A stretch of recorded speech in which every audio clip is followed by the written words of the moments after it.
A common thought of Fallout fans is, what is the rest of the world like? Because we've been all over the west coast and all over the east coast of America, but we haven't been anywhere else. We haven't been outside of the US really. Now is our chance to kind of go in and delve into the different parts of the world, and we're going to start off right to the south of America in Mexico. Mexico is home to Petro Chico, which is a division, a part of Poseidon Energy, which is pretty well known in the Fallout universe. You can see signs of Poseidon Energy all over Fallout New Vegas. It's the oil company that has provided a lot of that service to America. And the reason this is relevant is because of the resource battles and wars and conflicts between the countries before the Great War. Now, Petro Chico controlled oil in Mexico and was based out of Mexico, but it also controlled oil flow that went into much of the southwest of America, of the US, including areas like New Vegas. So whenever the resource wars started to take place, it became a common thought from the US that Mexico is just going to cut off the supply lines to those areas, and that was not okay. Now, the world wasn't in all-out catastrophe yet. The Great War wasn't quite looming. It was quite a few decades away. However, Mexico was having issues in political areas and also having pollution problems. The US used these well-known issues in Mexico as an opportunity to invade the country and secure those oil lines. So, did the US really care that much about the pollution or the political issues of Mexico? Probably not. Now, there is word that the pollution was causing problems for the US, but the real reason they invaded is because of the oil.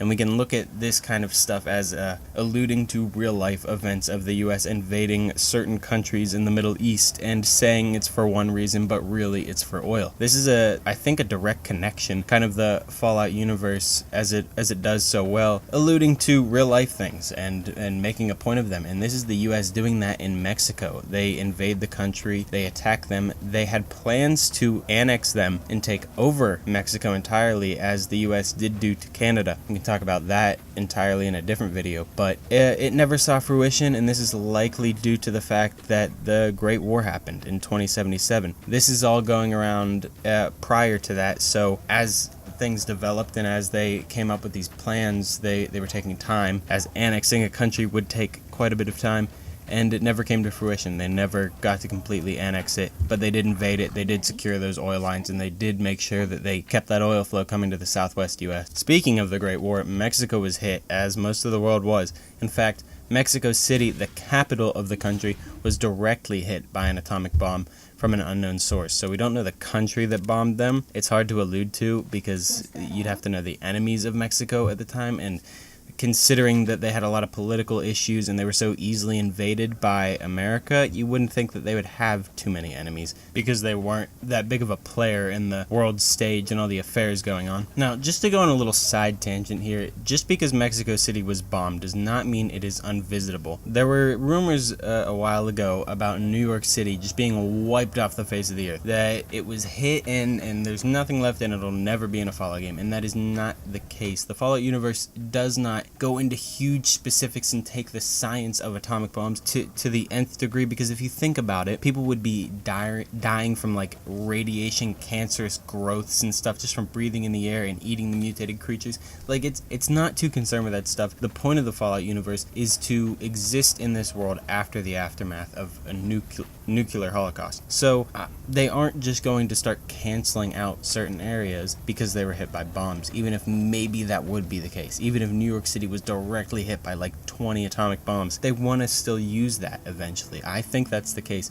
So Mexico City is definitely still visible, and we know this because of Raul Tejeda, our favorite ghoul follower from New Vegas. He's from a prominent ranch outside of Mexico City. Now remember, Raul is a ghoul, so he's been alive. Potentially ghouls can be alive for a very, very long time, immortal as far as we understand. Raul has been alive since before the Great War, so he was an actual normal human being before the war, and he existed in this ranch with his family.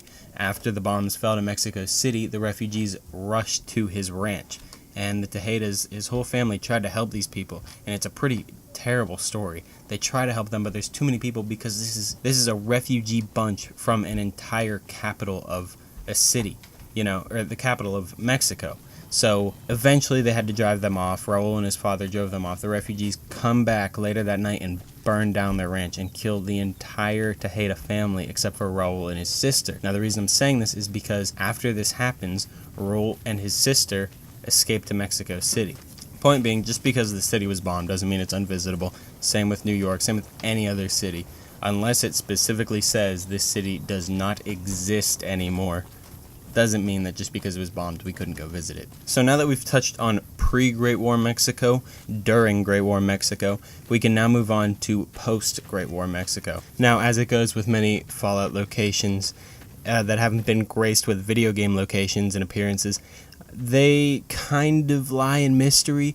Actually, almost entirely, there's so little information on Mexico post-war. There are locations noted such as Veracruz, Puebla, Hidalgo, as we mentioned, Hidalgo Ranch, and Mexico City. Now, post-war Mexico has been reached by the NCR, actually, Baja specifically, a strip of land south of what used to be U.S. California. Chief Hanlon, the leader of the NCR Rangers, makes mention of his time in the area and also complains of the most experienced Rangers, being the Baja Rangers, being sent off to Baja during a crucial time of war between the legions. They are eventually brought back, however, the question still lies, why the hell were they there? They are said to be off chasing ghosts in Baja, at least that's how Hanlon puts it, but we don't really know, and it's all speculation when trying to figure it out. Some might speculate the Enclave have a presence there, for instance, but there's no real proof or anything behind that, so we could just leave that as it is, and they are eventually brought in.